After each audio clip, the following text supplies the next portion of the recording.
Yo, what's up, everybody? It's your boy Showtimedr. How you doing, eh? So, I figured the topic for this video. By the way, thanks for the response for my last couple Epic 7 videos. Topics I'm going to cover in the future is the stamina issue that's going down, a little bit of the collab stuff that's actually going good overall, gearing issues. I've actually you might have noticed, I've kind of reset my studio a little bit.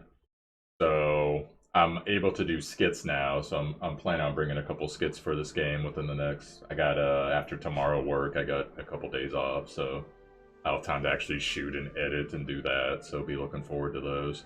But the topic for this video is actually going to be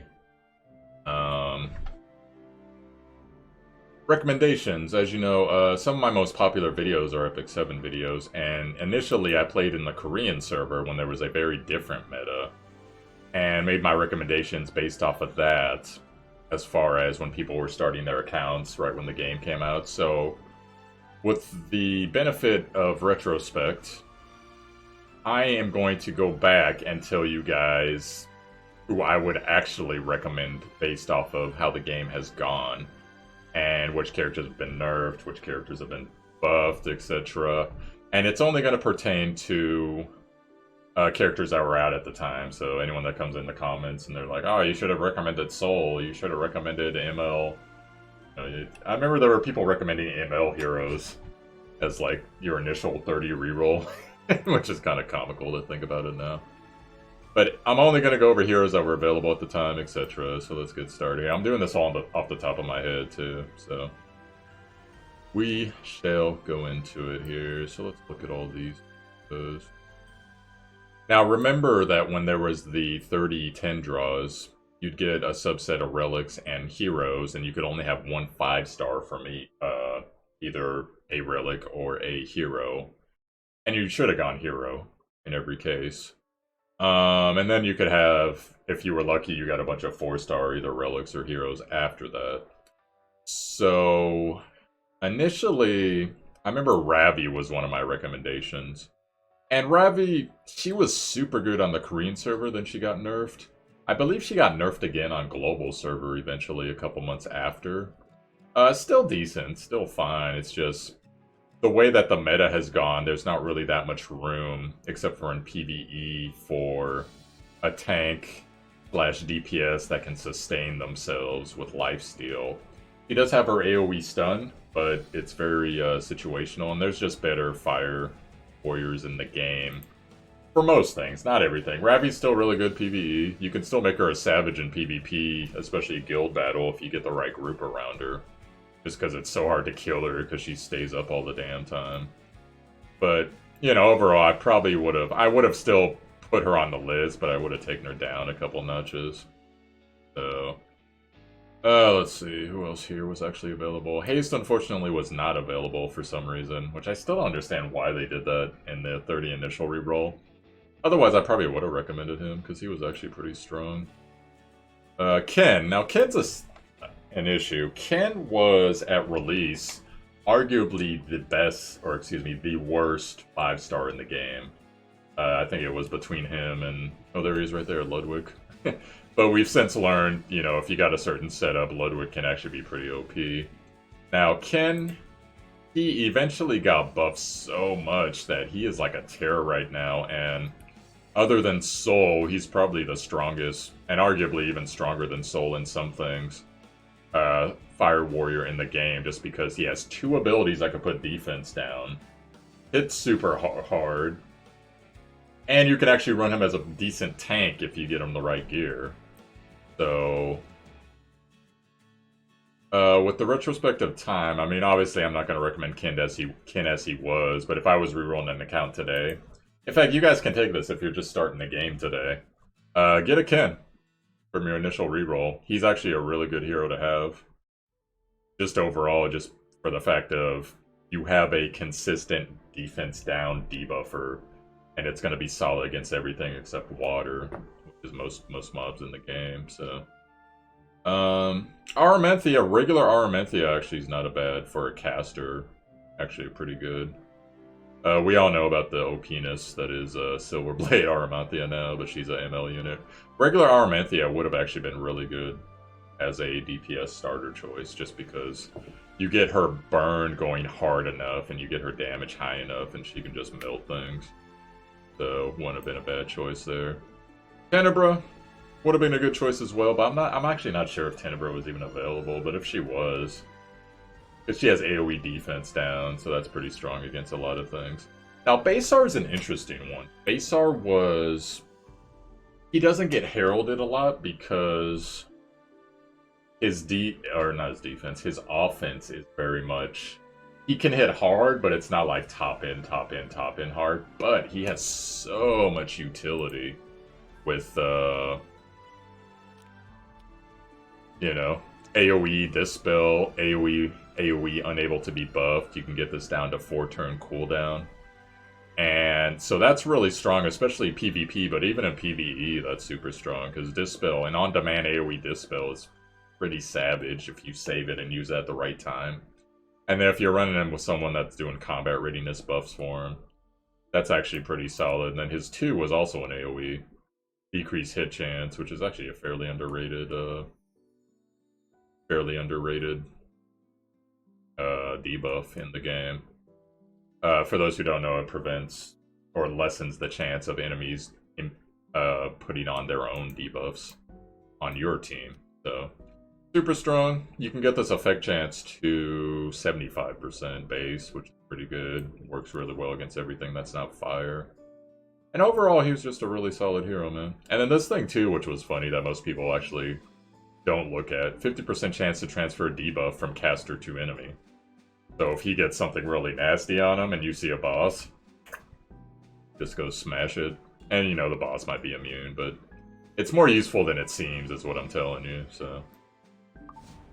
There's a whole plethora of AoE debuffs in the game, so these characters weren't really around. Crowl... I remember if Crowl was... I'm not sure he was available on the 30 reroll, but if he was, Crowl's arguably the best tank in the game, period. There are different tanks you can run that are good, and then their own setups are really good, but Crowl, as far as the regular tanks, non-ML tanks, probably ML Armin, even though technically not a tank, but she pacifies so much damage, it's ridiculous. But Crowl would have definitely been on my recommendation.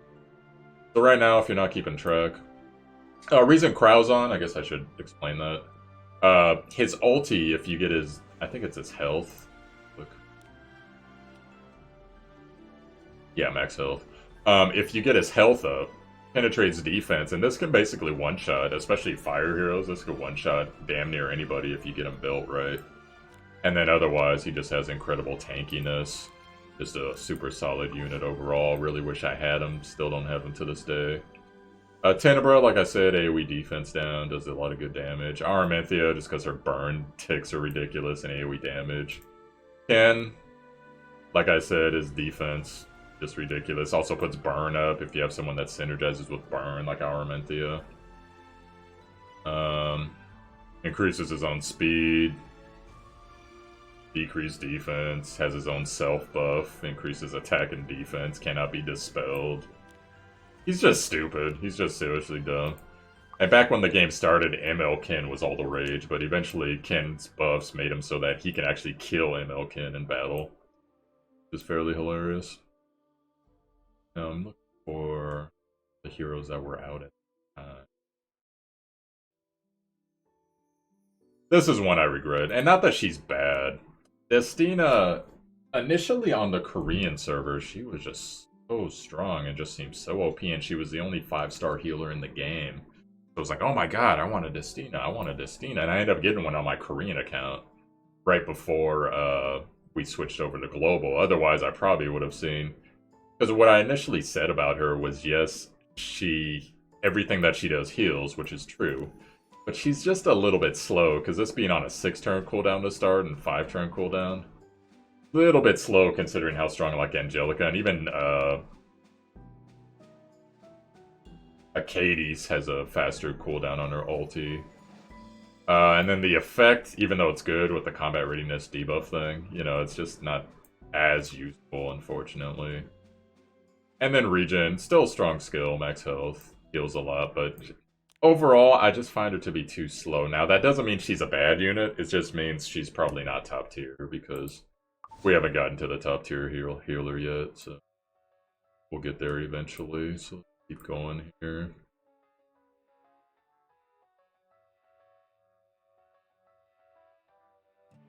There's Acades. Acades is still really good, but unfortunately, everyone just pales in comparison to you-know-who, so we'll get to that. Now, Sid is one I should have actually recommended as a Earth Thief, because he increases his own speed and his damage scales off his speed. And this is his passive, so essentially decrease defense as well as deal more damage.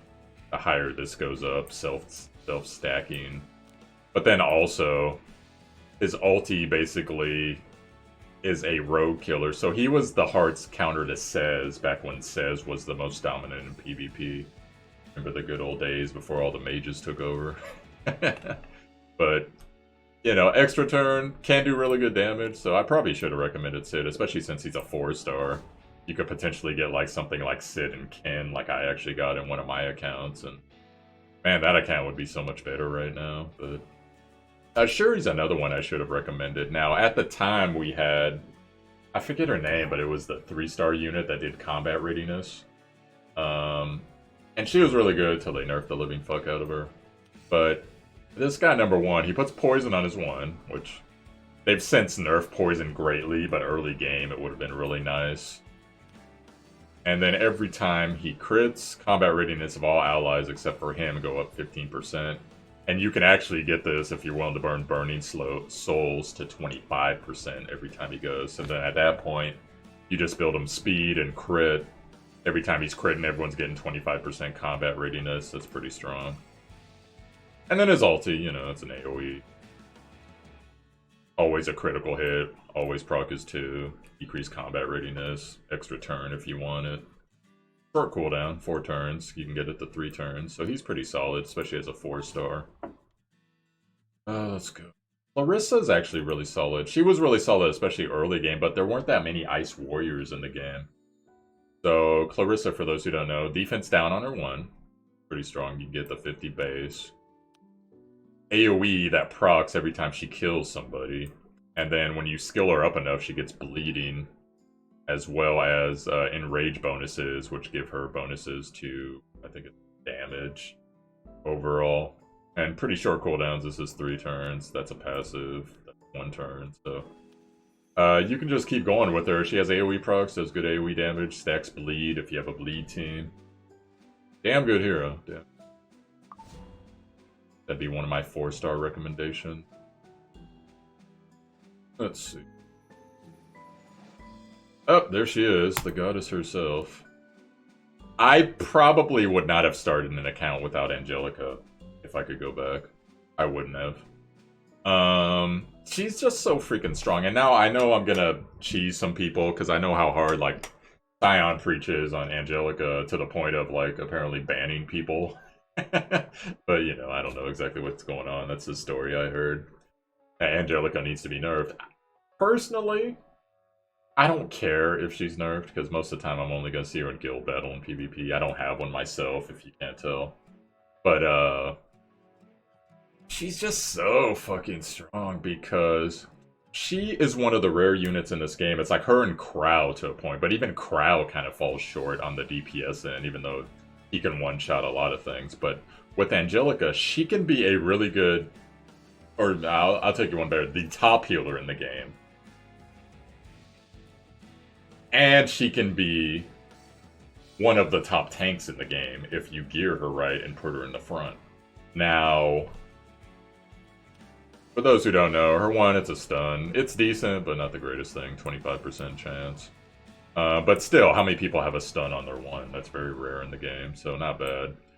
And especially considering, well, I'll get to that later. On her 2, allies health, this is a single target. As well as another allies health with the least health, so double target at that point. Proportional to her max health, so like I said, you build her tank. And this can get really ridiculous with the upgrades.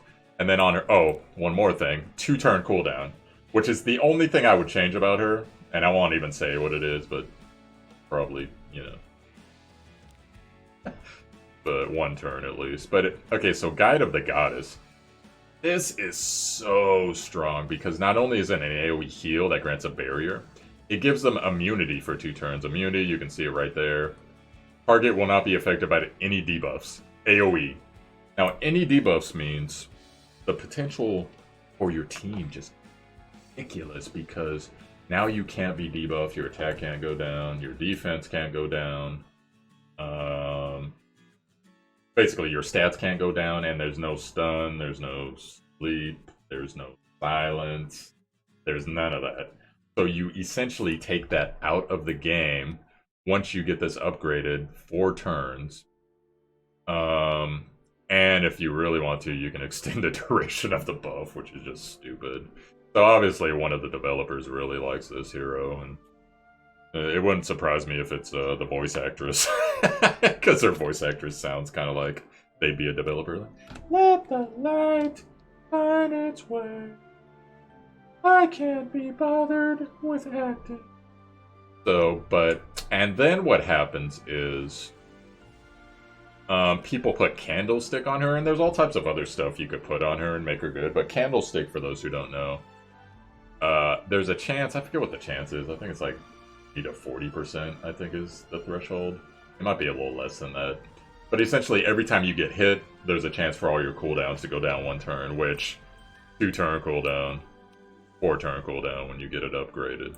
So, I hate seeing Angelica in PvP because the way that my teams work, I have mostly buff fire units. I do have some buff wind unit or earth units and other units too, but if she's, like I said, tanky, heals, gets all her shit off, and has Candlestick, she is a fucking terror for me to kill. Because another thing too, there are some hard counters to her, like Basar can block her buffs, but a lot of the heroes that block heal in this game are fire-based, and since she's water, she gets an instant 50% bonus, or basically cuts in half whatever their effect.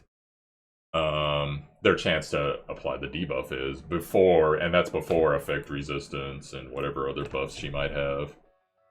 And like I said, she's also making herself immune half the damn time, at least. So it's just a giant pain in the ass to kill her. And there's been often times that I fought him in guild battle, I've killed her team, and I can't kill her because she just gets, oh, turn cooldown, heal, turn cooldown, heal. And it's like, alright, I'm about to kill her finally, and then done. Fuck. It's always something, man. If you pair her with the right heroes, it's just like, my god. She is so strong. So strong, so. I would not, and I will say that now, if you're starting this game right now, I would not have started the game without Angelica. It's just the way it is, so. But I'll get off her. But that's definitely my #1 most recommended. Suren is actually super OP. Now, we've had since Suren, lots of other bleeders come out, but other bleeders in the game, like Haste, Sigrid, now we got Biken, there's a couple others I'm missing, but, Clarissa. Wait, yeah, Clarissa. So, but the cool thing about Suren is, she puts so many bleeds up if you build her right. And so you see here, cause 2 bleeding effects on her 1. And then her 2 inflicts 2 to floor bleeding effects. And decreases attack, grants an extra turn as well if you want to soul burn it. And by the way, you notice how a lot of the bleeding effects, they hide it from you in this game, which is funny. They don't show you the percentage of it being up. Well, that's because it just happens. Unless she's fighting a water unit. The bleeds will basically happen no matter what. It's basically almost 100%. Unless effect resist or whatever goes off. And then her 3, oh by the way, this is on a 3-turn cooldown. Super strong. And then this is on a 5-turn, you can get it to a 4-turn cooldown. Detonates all the bleed effects. And then proportional, etc. damage. Debuff duration extend by 1 turn, so if you have some other crazy debuffs going on, like poison or burn or whatever, add debuffs, that all stays up. And then increases combat readiness 15% per bleed, so you can just basically stack it up. And she's a terror on Golem, if you're on like Golem 11 or whatever. And I still don't have one. I'm kind of sad about that, because she would actually be really good. Bleed does not stack in damage as high as Burn does, but I mean, her and like one other bleeder, they can get 10 stacks of bleed pretty. Give it like 2 or 3 turns, depending on who it is, of course. That's her partner, but she's super strong. And honestly, I would probably start an account if it was just like Angelica and Suren. I'd be sad I didn't have a 5-star, but if they both popped, I'd probably start that account. I'd start that with a lot of people, though. Alright, so let's move on here. Now we're getting to a lot of the ML units and units that came out afterwards. Let's see here. Yeah, I can't recommend Clury anymore. Clury's not terrible, but you know how it is. They always nerf free-to-play units that are grindable. Like damn near every game I play, which is kind of sad. Let's... I mean, Terrano Guard, I wouldn't like say you had to have him, but he would be a bonus definitely early game. Helps increase combo attacks, which can be really good depending on which heroes you got.